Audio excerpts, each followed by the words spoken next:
Riley, don't start. Hi, everybody. How you doing? Happy Saturday. Happy Saturday. Let's see who's in the building. I'm here with my special guest, Kenton from Cloak and Dagger Tactical. Let's see who's in the building. Hi, Shanna. Hi, Erica. Scott. Purple 101. How you doing, love? Sage. Hutch. Let me see. So that's what we have in the building so far. But anyway, happy Saturday, everybody. I hope everybody's doing well. I hope you had a great week. I hope that everything is going as you planned it to go. And I hope that you're planning. Hey, tactical turkeys. How y'all doing? That you're getting prepared and that your mindset is clear and you're taking steps to make sure that you and your family are well. Big Fish, what's good? So I'm going to introduce my guest so he can let you know a little bit about himself. Kenneth?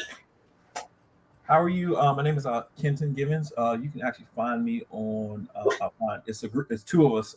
Unfortunately, Jay couldn't be here today. He had sew up a couple things, so he didn't finish in time today, which is fine. But you can find both of us at 100KILOS CSA on all platforms. TikTok, we're Kimura Trap Lord on TikTok. But about our background is pretty much, if you name it, we do it. Carbon, we've done some stuff together before for training purposes, but both of us, former military, former law enforcement, hold belts in Brazilian Jiu-Jitsu, Judo, Japanese Jiu-Jitsu. We've both done Muay Thai boxing. Jay is actually a Golden Gloves boxer. We both are NRA, USCCA rifle for NRA, range safety officers, DCJS state instructors for the Commonwealth of Virginia. So we have a lot of different stuff that we do. So this topic about threat mindset is pretty interesting because this is exactly what we do. A lot of force on force. So we have the background to do it. We just don't put it out a lot, but we're coming to the point where we're going to start putting more material out and bringing more people into the fold overall. That is awesome. So there's a lot going on in the world today. Prices are increasing with a lot of things. There's a lot of kidnappings, abducting of women. There's so much going on. Just going to the grocery store is a problem now. Getting gas, just simple everyday life things are not becoming a problem. What are some of your suggestions that people should do? One, if you're able to, if you can legally do it, definitely for sure. Go and get your concealed carry or whatever they call it in your particular state. And once you do that, don't think that the training is over. Don't just I'm good. I have a license. I can go do what I need to do. That's the quick fix, of course, and you constantly train over time with that firearm. But if you have time and you have the desire, especially for the women, I say again, especially for the women, please go take an actual grappling martial art or combat sport. Here's why. It's nothing against karate. It's nothing against anyone else. Someone's probably going to try to grab you. And if you're constantly doing certain, we call them sports because it'll make sense here in a minute.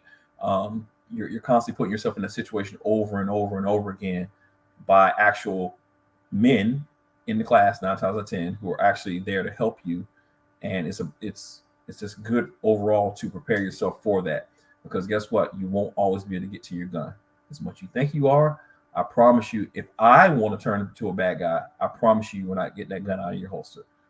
You're just not, unless you're going to shoot me from 25 yards away. Absolutely. So for people who don't like to carry firearms or are afraid of it, whatever, what are secondary or third options besides actually getting hand-to-hand combat training? What are some steps that you would? They can look at, if they don't want to actually do the martial arts side of the house, it's still going to fall down to some level of training because a lot of people talk about knives. I understand that it doesn't take much to actually stab, but you still want to be proficient enough to actually getting it out of whatever type of sheath or holster that you have carrying it, because you got to get it out to use it. And, certain things such as OC, those are good. TASER, I'm not a big fan of that across the board, but it's better than nothing if you just want to do that one as well. But you have to understand how that works as well. So all the options still equal. You have to put yourself into some training and actually go through the process of actually using it. in a non-life threatening situation, and go seek out professionals who can help you with that. You said you wouldn't recommend tasing. Yeah, no, because I was never. I was in the police department for over 20 years, and I saw the evolution of all this different stuff. I was never a fan of the taser. One, I thought it was just a little bit being lazy because they want to be cheap and not send officers to proper training. Which, as you know, we're a very big advocate on criticizing that aspect of policing. We're on record of saying a lot of things, and that's one of them. But with taser, if you don't understand how it works, you don't get the proper spread on the prongs. It doesn't work. You have to be so far away from the person, and in my brain, I have to estimate where it's at. And God forbid it's in the wintertime, it's not going to make connections. It's a lot of different things that you have to look at when you carry a taser. You can do it though, but you better make sure that you're training with that taser as well. So let me ask you a question. I know if I'm out with my girlfriend, I have a taser. She has chemical agents, and I tase them, and she hits them with the OC. Is that a problem? Most of the time, it is not. But here's the problem. What happened again when tasers start coming around? Literally, all the local jurisdictions would get together and actually test it because everyone carried something different. So they just made sure that if for some reason something spills over to the opposite city and we're working something, someone sprays someone and tases someone, nothing catches on fire. So it just depends. So it could. I mean, if you want to go test it in the backyard or something, you can. Yeah, I know when I worked, like we couldn't use the EIS shield and utilize chemical agents at the same time. So I was wondering if that still applies in regards to tasers and handheld chemical agents for civilian population. Hi, everybody. How you doing? If you're coming in the building, hello. Thank you for coming through. Situations where like everyday people taking their kids to school, what are some things that they can do to deter someone kidnapping them? Or their kids, the mom. Yeah. Well, let's start with the adults. Funny enough, a friend of mine called me today. She was kind of she was trying to do a run, and she was saying somebody just didn't feel right. So I told her to go with her gut first of all. The second part was a lot of times, especially again with the ladies, when you walk in, sometimes when you make eye contact with certain people and acknowledge them like hello, and you're confident about it, they kind of go, whoa, she's paying attention to me. I don't want anything to do with that. That's too much work. A lot of times when you try to hide, that's when people jump on you a little bit. Stay off your phones. Definitely pay attention if you're out and about. You have to pay attention. Always have an exit plan. And if you are a firearms carrier, you need to be prepared and understand, can I get to my firearm right now? I'm not saying walk around, with your hand on your gun by no means, but you definitely want to make sure that you're paying attention out there. In reference to your kids, you have to have the conversation. It's unfortunate. After the Texas shooting, I had a conversation with my 11-year-old. I said, hey, how do you feel about it? She talked to me for a little bit. Then we had a conversation about it because she's to that age where she can communicate. She knows how to text. She has a phone to be able to text back and forth with us. And we had a conversation. And you have to have that conversation of, this is what I need for you to do if something happens. It sucks, but we talk about fire drills. So why can't we talk about these things as well? So let me ask you this. With your daughter, did you kind of give her like a everyday carry item just in case something happens? Just like how we carry everyday item on my EDC bag with items in it in case something happens, we can reach inside there and get it. No, because she's in middle school, so she can't really take anything to school. Technically, by school rules, she shouldn't technically have a phone there, but we just tell her, hey, keep it in your bag. It's off. You can check it, when you're after school, when you're supposed to go to the youth center, of course, cut it on, let us know that you're going over there because we can track it, and you just talk to us while you're walking literally behind the school to where you're supposed to be at. But there's not much without getting her in trouble, there's not much we can really give her, Right. Yeah. Got you. So I know you have a lot of classes. Can you just elaborate on a few of the classes that you give? Sure. In Virginia, if you live in the Hampton Roads area, specifically Virginia Beach, and the other side, for the people who live here know what I'm talking about, the other side of the city of Chesapeake, We can be found there for day-to-day Brazilian Jiu-Jitsu, Judo, self self-defense, and ongoing firearms courses. Uh, we are also doing we're going up to Maryland in November for a reactive pistol course, only 12 slots for that. So that's going to be a really good 8-hour class. Also, we're going to be running CCW classes, VA CCW classes, Maryland CCW classes, and a DC CCW class in the Hampton Roads area, hopefully before the end of the year, but we definitely have one the end of October. But we run any class that you can think of, we run it, whether it be a long range shoot, or we did a rifle and pistol close encounters course last year in Fayetteville, which you can find on our YouTube page. All our videos are on there. So name it, we got it. Okay, somebody asks, what about those pull tab alarms for your kids? For which one of those? Which one? They're alarms like you pull the tab and it makes a loud siren or sound. Are we talking about it like in school, or are we just talking about like walking around? Like, okay, they're going to school. They have this item inside there. Somebody tries to snatch them after school. They're walking home. They have an item that alerts people. So let's back that up a little bit even further. Anytime when my daughter would go to school, she had a friend of hers. They're all the same age, of course. So the thing was, hey, ladies, you ladies need to stay together. And a lot of times it turned into 2 to 4, and then over time, they understood this is what I need to do. I need to make sure you all live in the same neighborhood. Such gets home, whatever. I'm around anyway because I work from home. So I was able to make sure all the ladies got their home anyway. But you have to pretty much set them up for success, which leads to when they become adults as ladies, when you out and about, you shouldn't be out and about best you can amongst yourself out in public as such when you can.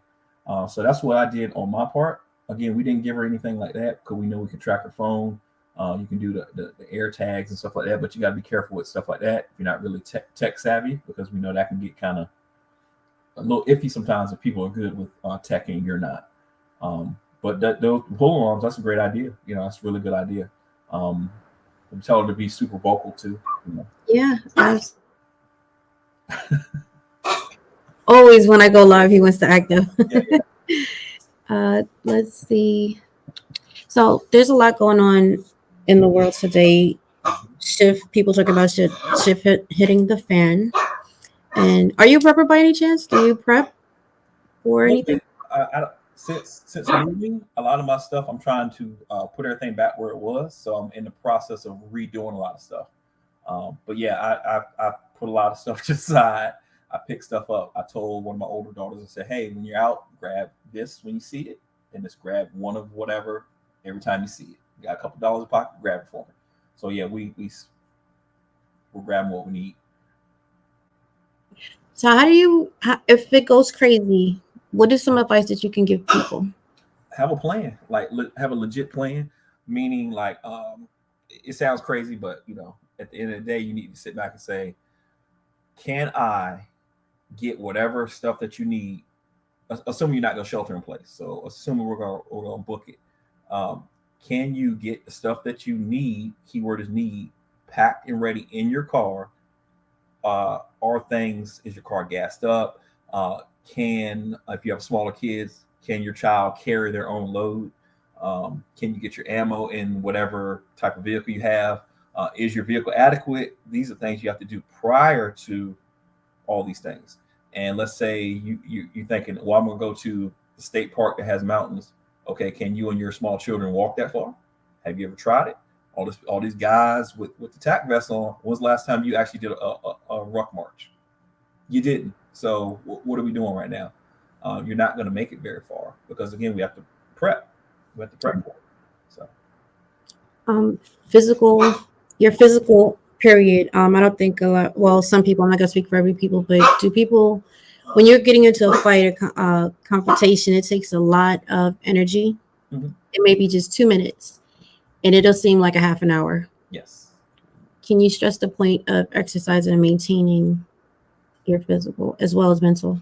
Yeah, you definitely have to mentally sharpen yourself. You have to really think about the situation itself. So again, you don't want to sound like you're being crazy to yourself, but you're kind of saying, okay, if this happens, I need to be prepared to discharge my firearm. Or if you're carrying a knife, are you prepared to stab somebody? Are you prepared to actually take that life? Those are things that you really have to sit back and take a look at. And physically doing it, I know a lot of people, I hear people all the time, and they'll call me and ask me questions, and they'll go through this whole thing about asking about classes. Then they'll end it with, well, I know how to fight, but well, clearly you're calling me, so clearly you don't. So, which is fine. Understand your limitations, and if you need to, take more classes, then go take more classes. Because when you're fighting for a gun or knife, it's a problem if you've never actually done it. That's not the time to actually get into that. We don't want to train while we're actually getting into that fight. That's the wrong time to do it. So please, please, please take care of yourself and actually go hit the gym, go for a walk, anything. You got to do something. So I just wanted to cover having a firearm or second, third option in case the firearm. We talked about the mental. We talking about several different things. I want to get into the fight, flight, and fright aspect of it. Yeah. Let's start with fright. Okay. Can you break that down for the people? Yeah. So the fright is just that. I don't care who you are. I have been in combat, and you can be trained all day long, but you're gonna have that moment of, even if you don't pray a lot, you're gonna go, oh God, here we go.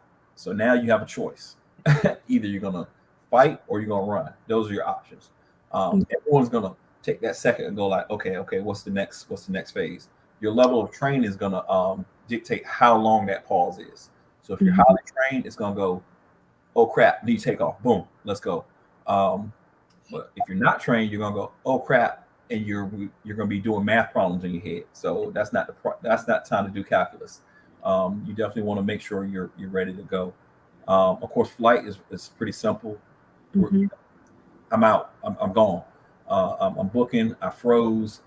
I'm out of here. And that might not have been the proper response that you needed at the time. It just happens because the human body does a lot. For me, one of the things that happened to me while in combat, I tell people all the time because I learned about it later, was the first couple rounds that came flying, I literally stood there like, wow, this is interesting. And things were zipping past my head in slow motion. I couldn't hear. And I was like, oh, okay, this is very surreal, Matrix-like. And out of nowhere, it just sped back up. I was like, oh my God. And I reacted to what I needed to do. So it really does happen like that. Yeah. I didn't understand it at the time. I was like, that was interesting. But later I realized what it was. And I said, okay.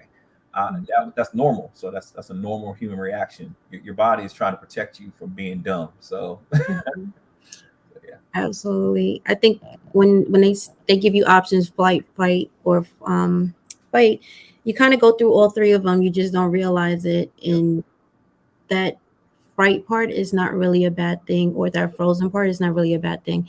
You're, like you said, it slows down and then it speeds up, and either you're going to go into action or you're not. Yep. Running is not a bad thing. It's actually a smart thing depending on the situation. Exactly. Right. So don't get discouraged by the words. Just like really sit down and with that and look at yourself, how you react to things, and see what it is. Yeah. I tell people all the time, we know all this cool stuff. We carry guns. We're doing all this stuff. I tell people quickly, my best defense is Nikes. I'm out. I got things to do tomorrow. I don't feel like doing any of this with you. So you got it, man. So Virginia Bushcrafter said, what position do you suggest to carry your firearm? It's whatever you're comfortable with. Whatever your laws in your state say. Me personally, I carry at the 5 o'clock position, 4 o'clock, 5 o'clock, whatever. That's how I carry. Appendix, not too much for me personally. It's just not comfortable. I've tried it numerous times, numerous holsters. That's not my thing. So I just pretty much pick my position, but it's whatever works for you. Just play around with different positions. Absolutely. So now I want to talk about your home. When you're stepping out of your home, you see a lot of cases where people are hiding behind the bushes. They went inside, break into the house, snatch the person, or try to rob them. What are some tips before you exit your house? Do you have any? Yeah. I literally, my 19-year-old, I tell her, I said, before you walk outside, look out the blinds. Just look. We don't have any bushes and stuff like that in front on purpose. So look out the blinds. Just kind of look around. You know where your car's parked at, so you can look outside or go up to the second floor before you go downstairs. Look, and when you open the door, stand there for a second, look around, then walk out. Lock the door. As you're scanning, stay off your phone. Um, get to your car quickly. Put things away. First thing, get in the car, lock your doors, get yourself together, seatbelt, and go about your day. Um, and when she arrives at her destination, whether it be work or something, I said, sit in the parking lot for like 30 seconds, scan. You just never know. You don't want to walk into a situation either that has nothing to do with you, but you could have taken your time to scan and you would have saw that situation and say, I'm out. So yeah, that's why I personally do that, and I have her do the same thing. I just don't want her to walk into something that could have been avoided easily. Me too. So Black Poindexter has a question. How do you feel on the need for empty-handed skills? I think they're essential, especially if you carry a firearm. I think the empty hand skills, what deter people a lot of times is it's time consuming. It is. I don't think it's not. It just takes a lot of your time to get super proficient at it. But even if you give an hour or 2 hours a week, that's still 2 more hours than most people. So don't be discouraged by that, but you have to have something in there because again, you can't get the gun out of the holster or we end up in a altercation. It's a problem. There was a guy they recently posted a video, I think on Instagram, or if I find it, I'll send it to you. Okay. Some kind of way the guy approached his home and the homeowner came out, and next thing they're in a scuffle. They're like together fighting over this gun. I was like, oh my God, you don't want that to happen because you don't train for that. Who goes to the range and does that? Who's ever taken a class? I know some people have, but who's ever taken a class and actually fight over a gun? We do it all the time in class. We purposely, while they're going, we throw a knife in the middle or a SIRT pistol, and they're like, "Oh my God, like your gun has fell out, figure it out," and they're fighting each other. They're going, and then someone gets popped. You should see like the anxiety that comes over them, but it's just making them better for when they actually, if they do get into something, which we hope that they do not. Absolutely. When coming to a red light, how far do you stop behind a car in front of you? I stop enough to whip my car out of the way because I don't know if you've ever seen the movie. I know everyone has. They're gonna laugh at me. The movie Sicario. I was thinking about the border scene. That's every time I'm like, nope, not getting me jammed up in here. So I purposely give that person enough space. I'm constantly looking at my mirrors, paying attention to who's who, and you just have to. You got to get out of there sometimes because you don't want to fight from a car. You don't. That's a whole separate course. It's a thing. So what if you're in a car and another car is behind you and they're following you or they're chasing you? What would be the best thing? Quickly, if you know your area well enough, I would immediately beat towards the first police station I could find as I'm dialing 911 because most of us have Wi-Fi in the car for the most part. Hit that or the Bluetooth, excuse me, and you're driving as you're talking and out. For the most part in the city I live in, I have a general idea where the precincts are at. So I would probably try my best to get there or somewhere where I know generally cops are going to hang out at. I'm gonna try my best to give myself some distance. Listen, going to the grocery store, so there's a parking lot, right? There's right in front of the store, the middle row, all the way to the back. Mom is going shopping, mom or dad, parents are going shopping. What is the best place or the most technically best place to park your car? I mean, just off the top of my head, probably I wouldn't be all almost like to the back corner because at the end of the day, if I have to get out of there and they're shooting, everyone's going to be congregating to that middle portion, but I'm all the way in the back. And it goes back to your physical fitness level now. Can you get to that car quickly enough? Because once the shooting starts, can you kick your heels off, ladies? Can you run barefooted? Can you do these things? Guys, can you pick up a child and run with that child 50 yards or however far it is? Just depends on the overall breakdown of that whole parking lot. Because sometimes they get kind of crazy, right? But physical fitness comes into play there. You got to do these things. Absolutely. I was just trying to read some of the questions. Don't get in the middle lane. Yep. Don't want to get boxed in. That's right.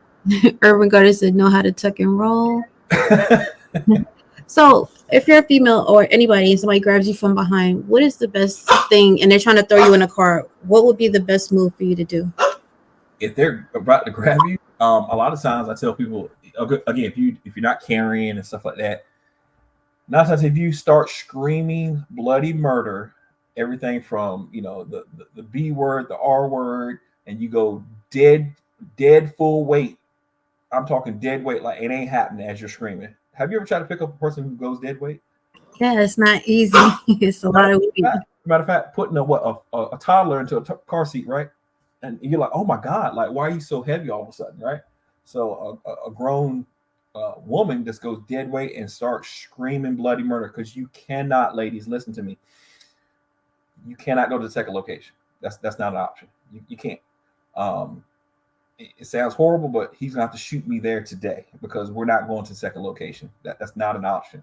So go dead weight, scream bloody murder, every catchphrase you can scream fire, anything that's gonna make people look, but you can't do that. Why don't you want to go to the second location? Just to elaborate for somebody that may not know. So Prepper 101 said, my first 4 marriages. So you don't want to go to the second location because, one, you what if you threw your phone out of the way? Now the second location, worst case scenario, of course, is he takes you to some random cabin he has up in the woods and puts you in the basement. Who's going to find you there at the end of the day? We're not. It's going to take a long time for that to happen, and all these things are, that's a lot. So no, we're staying right here. It's not a thing. We're not going to do that. Too many factors. I agree. Let's see. Training for your children. Yes. You suggest? Have a good conversation for them. Are we just talking about firearms or just in general? All of it, hand-to-hand, firearms, conversations. For sure, the conversations at their maturity level. So, like I have my 2 nephews. One of my, of course, I have a conversation when he's a little older. Younger one, not so much. Just kind of do the whole, hey, don't talk to strangers type thing, and really, put it home for the younger ones. As they get older, you need to have more conversations when it comes to firearms.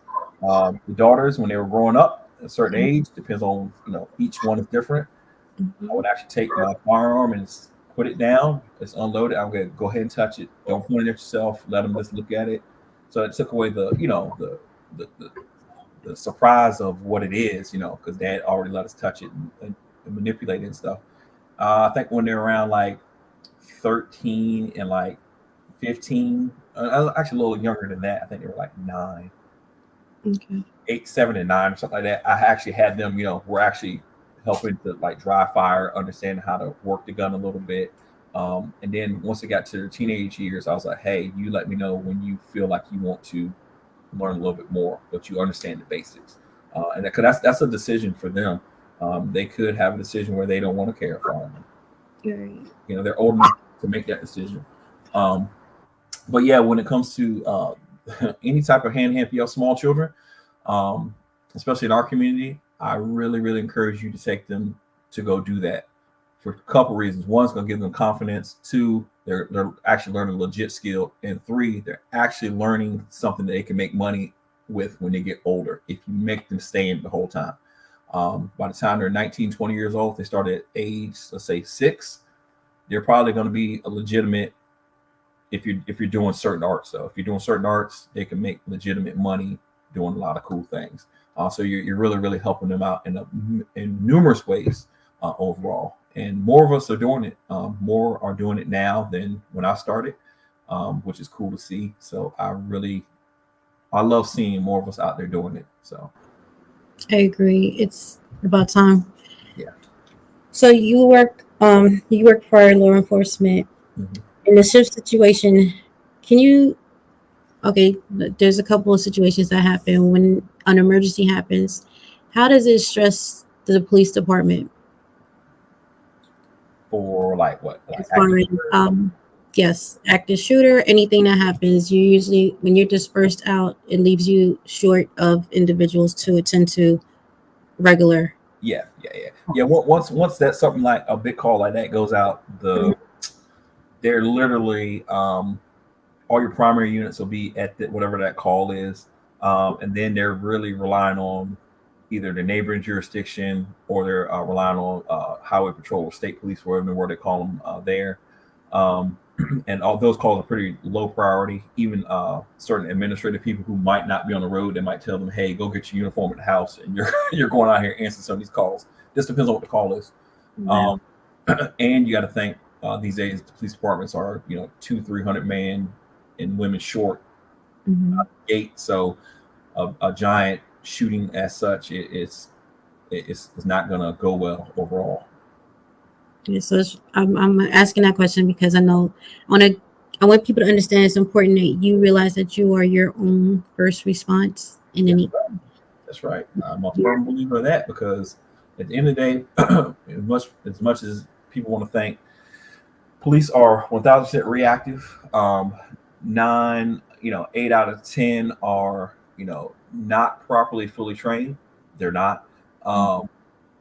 Everything from firearms is subpar. Close quarters is subpar. Most of the training that you would think the average department has either occurs online or it's this whole cultural thing, which we've talked about numerous times on our podcast on Instagram. We've been known to ruffle some feathers in some cities, but they know exactly where we can found that. So,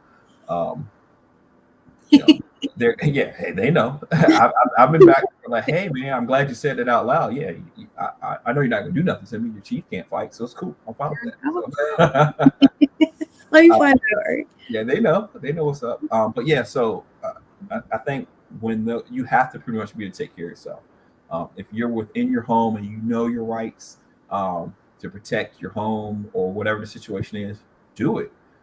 By no means do I feel like going out here shooting anybody, anything crazy like that, because it's really a pain in the ass at the end of the day. But if I have to, then I have to. If you have to, you have to too. But please, please, please know what you can and can't do in your state. That's what's going to get you in trouble. So leads me to my next question, which is you're in an incident, you utilize your firearm, it's discharged, you call the police. What is the next course of action for you to do? Okay. I know it depends on which state, on different states, but yeah. So I can cuss on here, right? Pardon? Can I cuss on here? Yeah, feel free. When the cops get there, shut the fuck up. I don't tell you. Like that's it. That's it.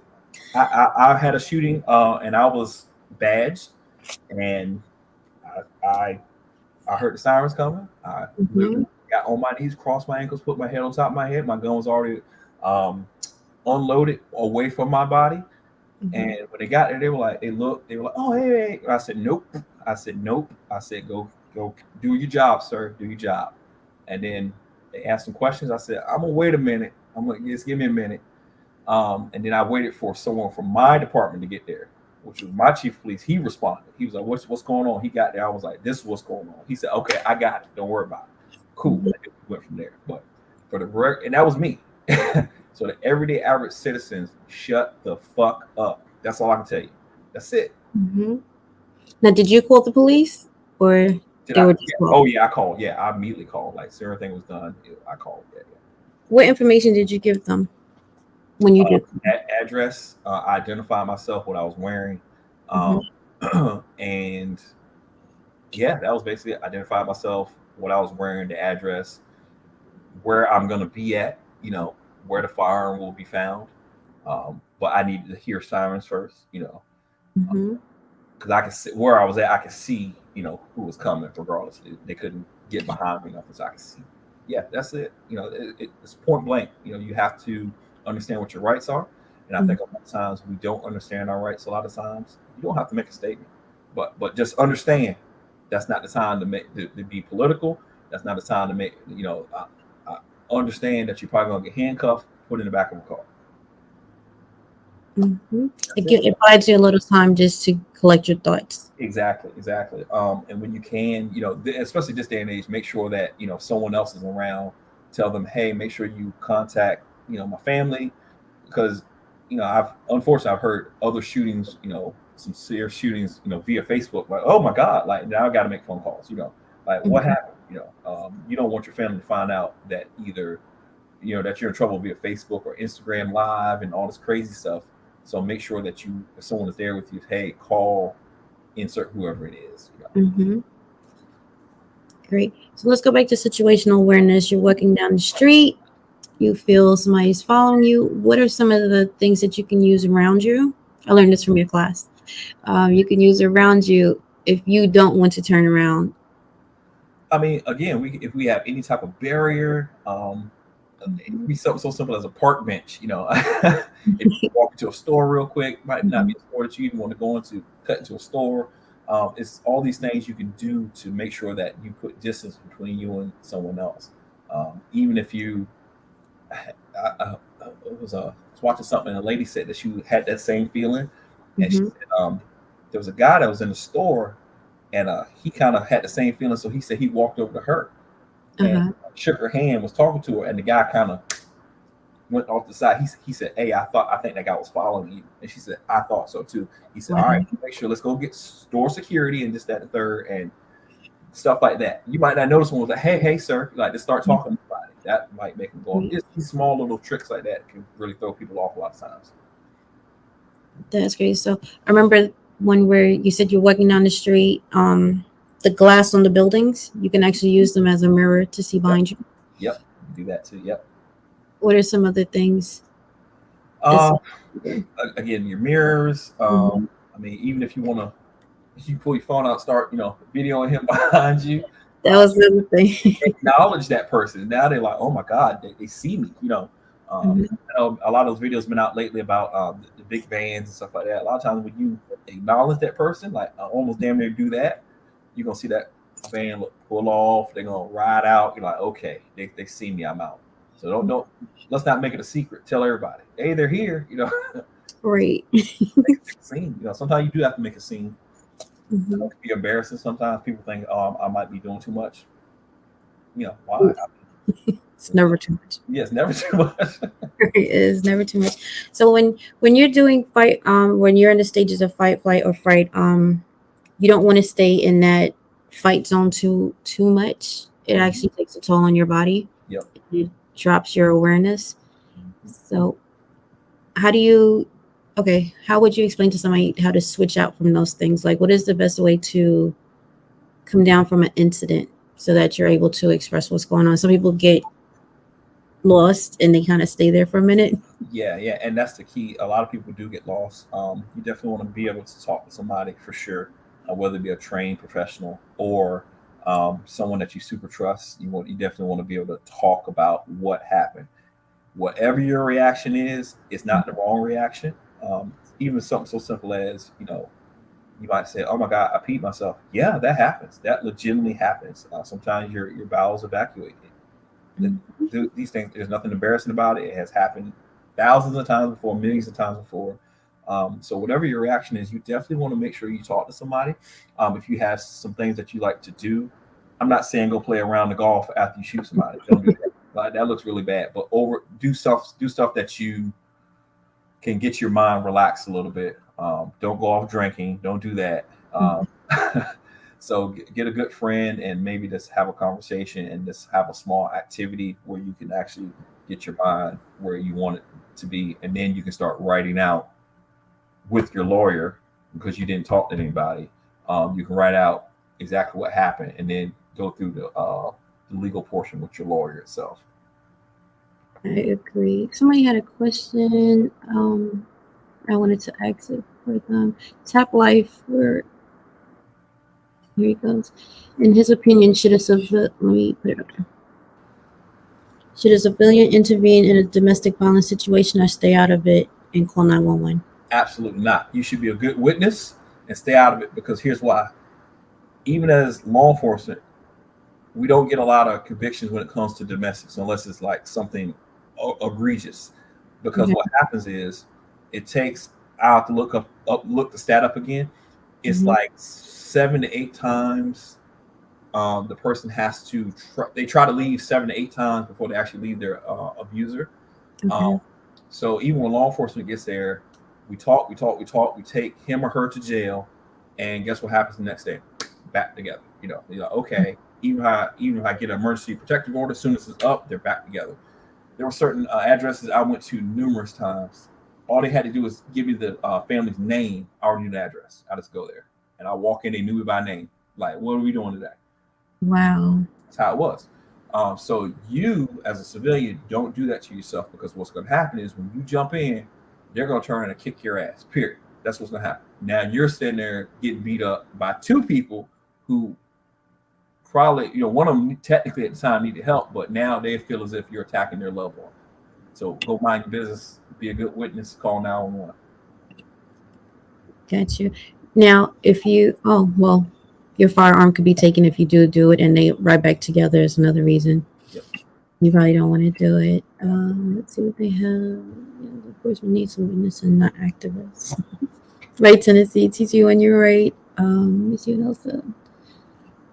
So Buzz said they also scrutinize your social media and everything else. Yeah, that's the whole thing now. Like, they have a whole division for that now. Mm-hmm. I tell people, you shouldn't be posting, all this crazy stuff on your IG and your Facebook, saying all this wild stuff, and people posting with holding all your guns. Don't do it. If you're a responsible adult, which most responsible adults are here, don't do that, because most crimes and most convictions are you're getting screwed by your own social media, because you're telling on yourself, and it's why you're doing that. Like, you don't have to share everything. You shouldn't. Stop it. Absolutely. Can you give me 1 second? Somebody's at the door.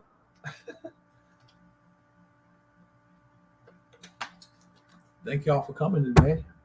Hope everybody's doing all right.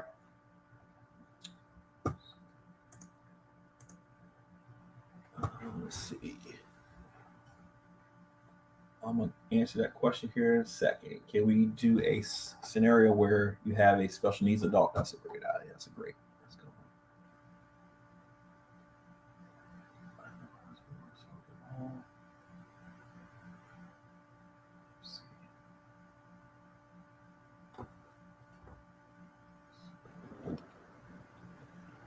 Thank you. I'm so sorry. Somebody came to the door. No problem. That's a good question. So, can we do a scenario where you have a special needs adult?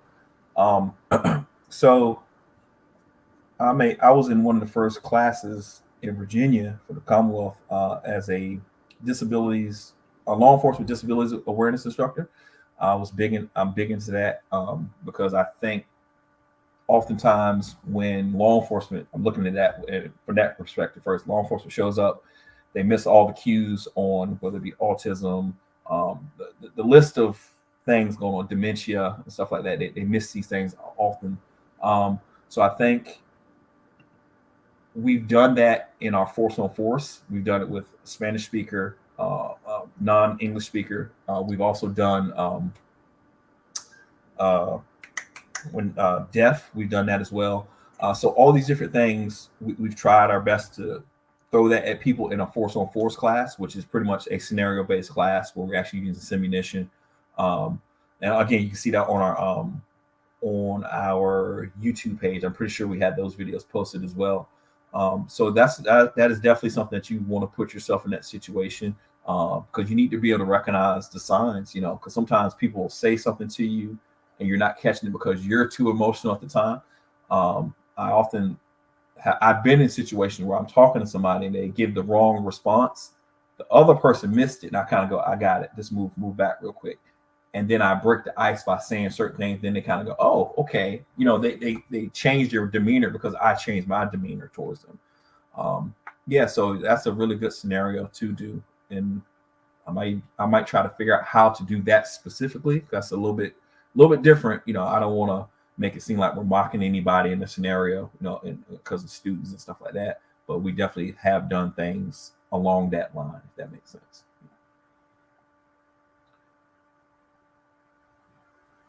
Am I muted? That was me. Oh, I hope that answers your question. Hopefully we can you can have the class up and running. It'll be a great class to take. Somebody asked, do you have classes in VA yeah, Beach? yeah. We're actually based in Virginia Beach. We run classes at 5209 Cleveland Street, which is off of well, you probably know where that's at. It's off of Wichita Road and the Boulevard. We also run some classes in the city of Chesapeake as well. And we kind of travel between DMV, North Virginia area down to the Fayetteville area. Just depends on what people want. Again, the next one we're going to do is going to be the end of October. October 22nd will be a basic VA CCW class. November 12th will be a close encounters pistol class in the Maryland area. Okay. We haven't fully locked that down yet, but that's coming as well too. That's going to be more of a CCW course itself for November 12th. Yeah. Okay. So she said she was asking more on protecting herself and a special needs adult. Oh, even better. Okay. If you don't mind, can I ask exactly what is the special need? Are we talking autism or what are we talking? Just curious. If you don't mind sharing that. Bougie did. I'm gonna drop the link so you can come on and you can actually ask that question and give some more details.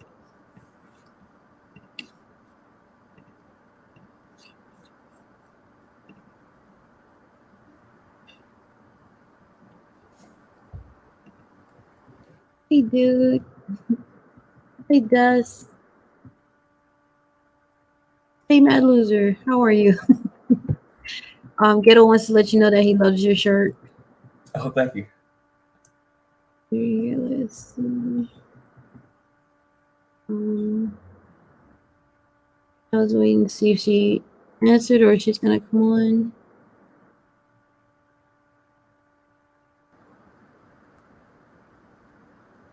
And Prepper 101's special needs is his wife.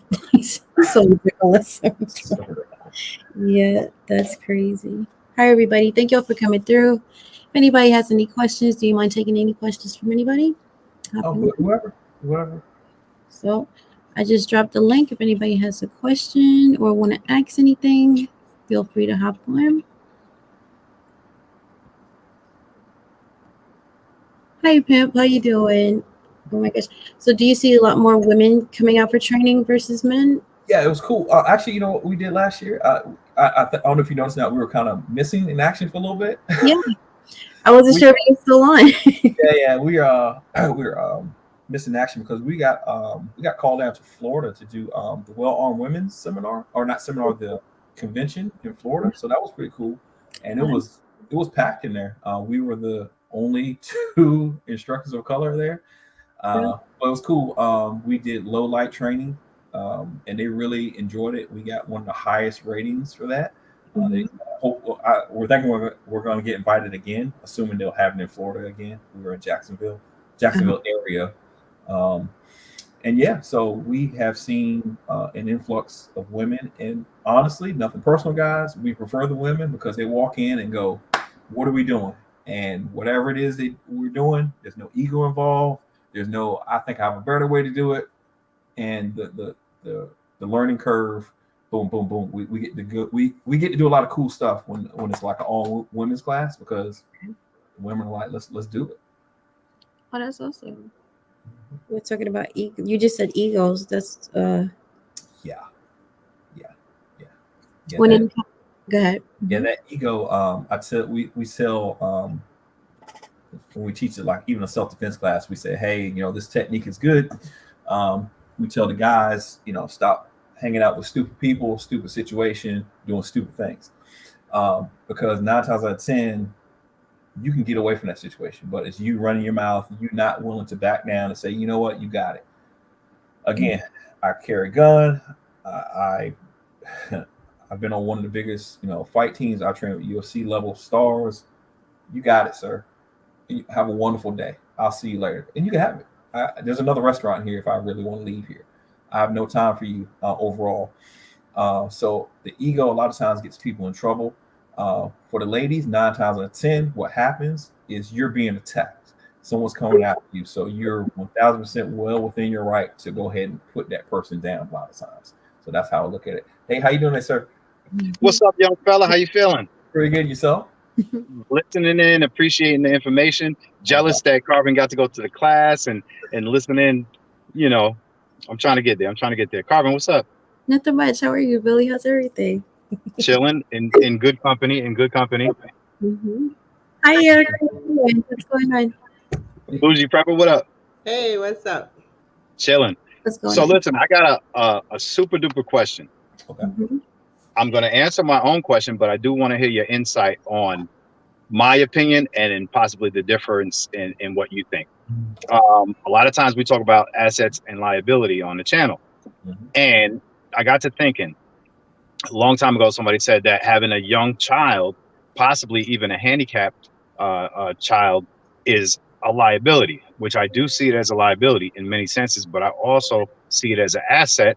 If you're in a bug out scenario and you're looking for shelter with some other family or somebody else, and if you're by yourself, you could be more of a threat. But having that child or somebody that needs special needs, you could be taken in, so that person could be an asset to get you in to a safer environment. What are your thoughts on that? Do you agree in a way? Let's be honest. At the end of the day, yes, because something so simple. Let's back it up a little. Let's make it even simpler. When we get on an airplane, who gets on first? It's essentially the same. If they're my family member, I'm flat out gonna be like, hey, we have to. I need to be on here because of my grandmother has dementia, or whatever. That's something different. But whatever the situation is, 9 times out of 10, I will get on that plane first. So why would I be able to enter a shelter or wherever? Because whether we were here or not, I'm going to need the assistance regardless with whatever or whoever's with me regardless. So even in that situation, I do agree with what you're saying. Like, hey, we need to get in there because of whatever. Dope, good. Because I thought I was like going to get so challenged if I ever brought that up, and I was like, you know what? It's real. It's a real question. Bougie, I think you are faced with that same scenario. Am I right? Yeah, he was asking, she's 32. She's my oldest daughter. She's what they said moderate mental retardation. So she has no sense of time. She has no sense of if something is going wrong. So my thing is, I wanted to learn stuff like if she's with me at the supermarket, and how like I'm learning to do situational awareness now. I'm looking around when we going in, because I have to put her in the car first, and then like I told Carmen, during the last time we went to the supermarket, I get in the car and I lock the door now. Once I get in and sit down, that's the first thing I do now. So my thing is like, if learning what to do if somebody does walk up. First of all, I don't even want nobody to walk up on me. I know I want to dress you up, but when you like fall, like, what you doing? What's up? I don't even want you to get that close to me. But if somebody does, like, what can I do? Because she's not gonna be able to do anything. I mean that's kind of, I think it boils down. You already said you're already kind of looking at situational awareness overall, but some things that you could probably do from let's start with your vehicle. So from your vehicle standpoint, I don't know what state you're in, but I'll just talk about from Virginia standpoint. I did not notice until a couple years, until I actually went to the course. Like on a VA license, I can actually put certain codes on the back. So let's say you have a law enforcement interaction and you give your ID. I'll use autism for example. I'll be high functioning autism. I can still, be out and about, do my thing. But if I encounter law enforcement gets the ID, flips it over, and actually has a code on the back. It tells me that the person is autistic.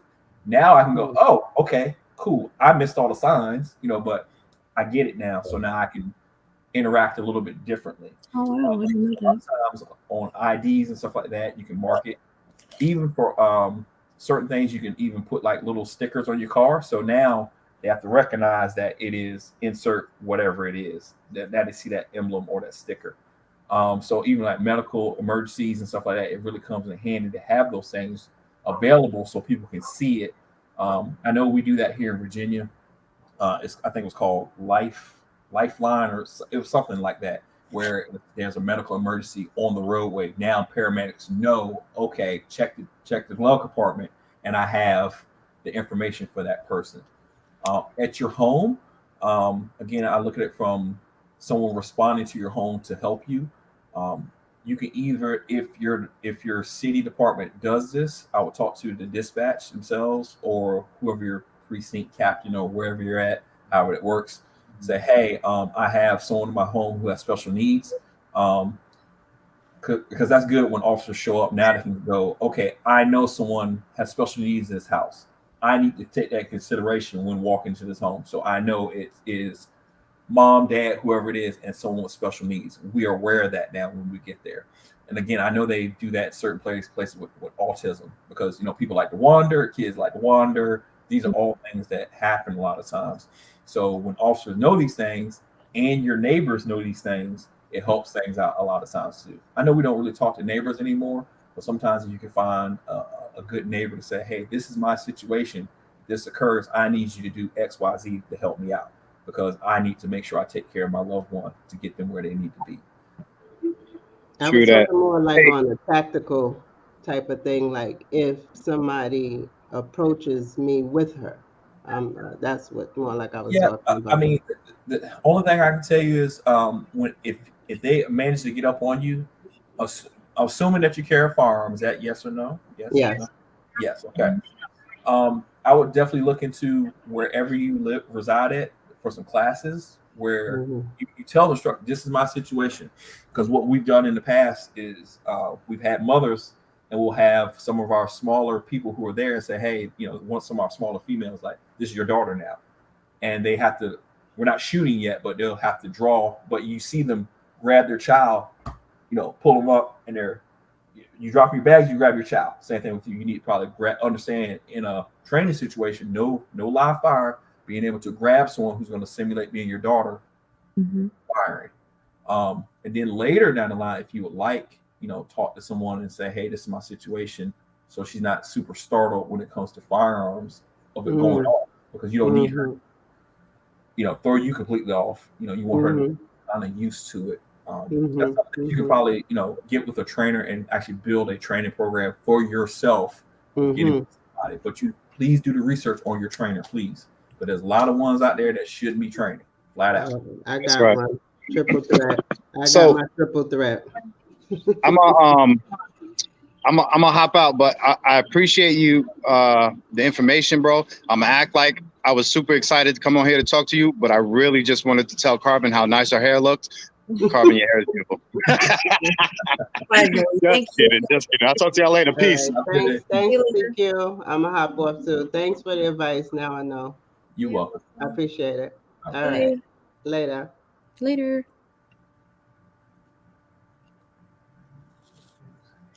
Any more questions? So Ghetto has said don't put stickers on your car. For where are we looking at? Oh, sorry. Yeah, I'm gonna go back. He says never put bumper stickers of your kid's school in your car. Oh yeah. Don't do that. Yeah, don't do that. Yeah. Now, switching up your routine when you're doing your everyday activities, is that something that you recommend? Always. Like I don't go to I go to the gym. I try my best to vary the time. I try my best to when I had more than one car, I would drive the other car sometimes, or park one in the garage, leave it out on the street. Just switch it up sometimes. I try my best to change up the route I go, and I try my best to make sure my routine is pretty sporadic a lot of times, so people can't clock what you're doing. So that's a big thing. You have to be able to do that. Yeah. Absolutely. So you mentioned neighbors. How important is it to get to know your neighbors? You got to know at least a couple of them. I'm not gonna sit here and lie to you. But before moving, I've already met a couple neighbors already. But before moving, I knew my neighbor to the right and across the street, and I was cool with that. And as long as I knew a couple people, I was okay with that. I don't need to know the whole neighborhood, And I knew the family 2 doors down because had kids that were same age, so they played together. But you have to know somebody because you just never know. It could be something so simple as I need help to move something real quick, or I have a super true emergency that I need someone to do something for me, or vice versa. They might need some help or something. So please at least get to know at least 1 or 2 neighbors. I know it's difficult these days, but at least get to know 1 or 2. That's good for you. That would be great. So we just went into an hour. Anything you want to say or put out there? Folks, please go train. And if you can, please. I know it's not cheap by no means. Cheap is not always better.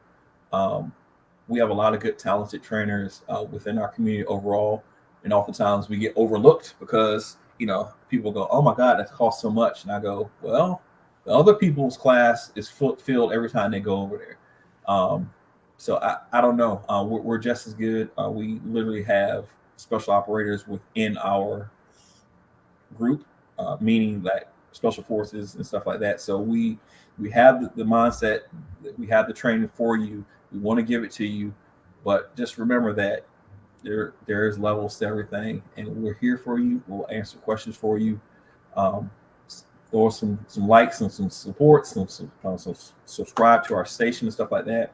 But just let us know what you need, and if you're in Virginia, please, Virginia, Maryland, DC, we're not that far from you. Elizabeth City, North Carolina, we're not that far from you. So please reach out to us and come train with us. Absolutely. His links are inside the chat, so please go over there and show some support. And he'll probably ask us more questions. His partner is not here today, Zeus.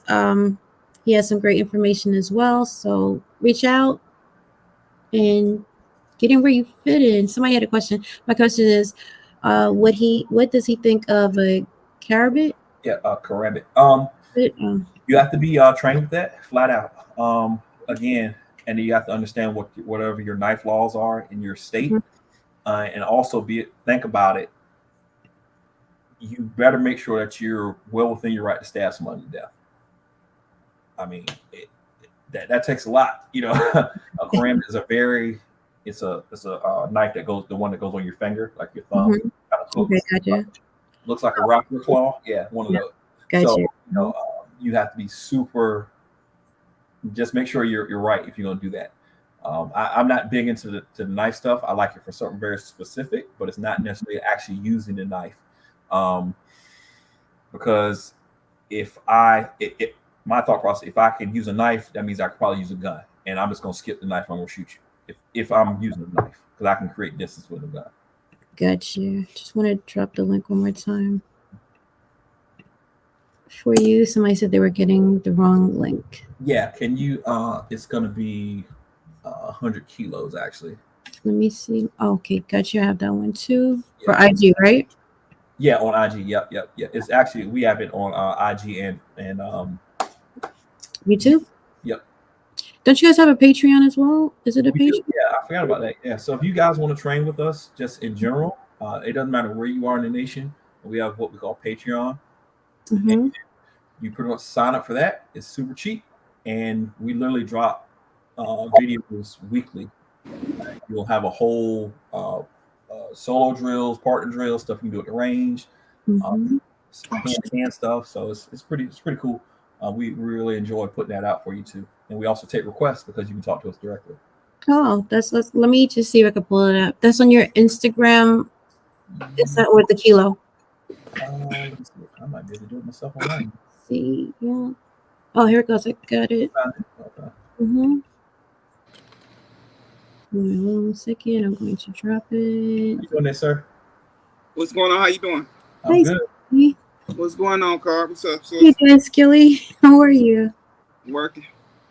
All the time. Most working man ever in the whole wide world. So that is the Patreon link, guys. That's interactive. They can ask you questions and everything on that, right? Yep. They sure can. Awesome. Well, Skilly, we getting ready to leave. Do you have a question? Oh, well, let me do one question for him. Sure, absolutely. Now, my wife, right? I bought her a M&P shield. she don't carry it as much. So we was in a gun store the other day. She ended up liking this gun. I ended up picking up her what was it, Ruger LCP Max. Yep. Of course, it was too small for me, but she loved it. She gripped it. She liked it. 380. Yeah, she wanted the 380. I was trying to get her to get the 9, but she wanted the 380. So I can't. The last time I tried to do that and told a bunch of women that, they kind of chewed my head off. So I went on and bought what she wanted. Yeah, exactly. Always. That's right. But now she excited about it. That's How good. do I get her more? What would you, as far as getting your significant other really into the surviving or maybe the gun aspect? Now that she's really liking this gun, I think it'll be more. She'll carry this a lot more. She's very excited about the gun. I would definitely again do the research on who instructors you have in the area. Okay. It's nothing personal against anyone here, but whoever your significant other is or your kids, it doesn't matter. I have a great resume. None of them are listening to anything I have to say. So, but I can, luckily my partner will go, I got it. And he'll do that. And I talk to his significant others and say, this is what we're doing, da, da, da. And they'll listen. So I would definitely tell you to outsource that and say, hey, I got you signed up for, or I have us signed up for a class for maybe a basic pistol class, get a feel for it. Then you say, okay, maybe in, another 4 months, you say, hey, I have us for a concealed carry, whatever class that you can find. Just keep upping the training a little bit at a time. And it's a little more affordable that way too, when you just kind of like space it out, every quarter or twice a year or something like that. And then you figure out some drills for yourself in between there, Because I know that with the Max, it doesn't have a safety. So I told her she has to get used to, I told her to get back carrying that 9 for at least a month. Get used to putting one in the chamber and carrying it. I said, if you just got to walk around the house with it, get familiar with that gun. Yep. Because you're going to pull that Max and you're going to forget that it doesn't have a safety. You're going to end up shooting yourself or shooting somebody, you getting them hurt. That's right. So right now, what I got her doing is, if it's just walking around the house with it on you, with one in the chamber and then taking the safety off so you can get familiar. I said, it's a whole new ball game when you put one without a safety on it. Yep. I would definitely tell you to maybe get like some of the dummy rounds, the 380 dummy rounds. Oh, I have dummy rounds, so I do that. And this again, like you just saying, whatever the concealed carry motion is, just put it in, get used to loading that dummy round in, boom, put it in. Okay. Dry fire around the house a little bit, just pulling it out, boom, boom, boom. Video it a little bit, videotape what's happening. So now you can review it like it's NFL. You kind of review it, hey, this was wrong, this, that, the third. We do that a lot. We video a lot. So now students can see, oh, I did do that wrong. Because a lot of times they don't believe you. I didn't do that. Yeah, you did. Play the safe. And they're able to go, oh, I did do that. So that helps you a lot too, video a little bit. But baby steps, we have time, and just don't rush the process. Okay, yeah, I'm learning that now because I used to be real owner, so I have learned that. All right, I've been in this going on 9 years. You just now, within the last 2 years carrying the gun. So I got to kind of forgetting that, and I have to, all right, Jamal, calm down. Exactly. Take your time. Exactly. Thank you for your advice, man. I appreciate you. No problem. You have a good day, okay? You're ready. So check his pages out.